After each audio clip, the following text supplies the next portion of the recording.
ملک کو بحرانوں سے نکالنے کے لیے گالم گلوچ نہیں، بات چیت کرنی ہوگی۔ عوامی لڑائی جھگڑوں سے تنگ آ چکے ہیں، شکست کو تسلیم کرنا سیکھ لیں تو کئی مسائل حل ہو جائیں گے۔ بلاول بھٹو کا قومی اسمبلی میں خطاب، کہا کہ بانی پی ٹی آئی نے خود کہا کہ سائفر کی کاپی کھو گئی، یہ کاپی دشمن کو مل جائے تو ہمارے کوڈ ٹریک کر سکتے ہیں۔ 9 مئی واقعات پر چیف جسٹس کی سربراہی میں جوڈیشل کمیشن بنایا جائے اور سب اس کے فیصلے کو تسلیم کریں۔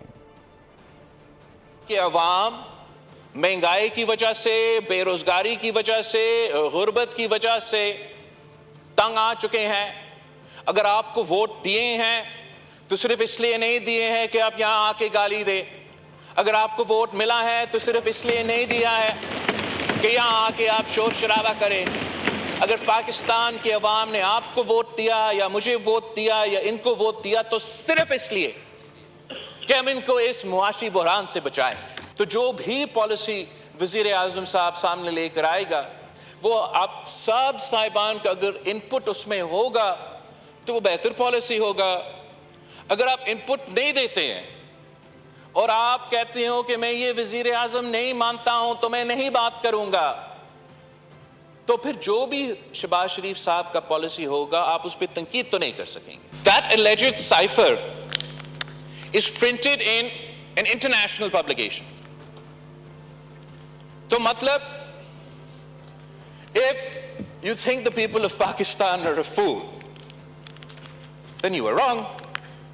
ہم سب جانتے ہیں کہ جان بوجھ کے کسی نے اس سائفر کی alleged کاپی کو انٹرنیشنل پبلیکیشن میں پرنٹ کیا اپنی سیاست کے لیے۔ جناب اسپیکر، اگر میں اس کانسٹیٹیوشن کو وائلیٹ کرتا ہوں تو مجھے سزا دلوائے، 100 دفعہ مجھے سزا دلوائے۔ اگر کوئی اس طرف سے اس کانسٹیٹیوشن کو وائلیٹ کرتا ہے تو ان کو سزا دلوائے۔ یہ جو لوگ یہاں ہیں جو احتجاج کر رہے ہیں، جو پچھلے 3-6 مہینوں سے ان کو جمہوریت اور آئین یاد آ رہا ہے، وہ لیکچر دینا چاہے تو ایک دوسرا کو لیکچر دے، وہ ہمیں کم از کم لیکچر نہ دے۔ سبسکرائب کریں اور بیل دبائیں تاکہ کوئی خبر رہ نہ جائے۔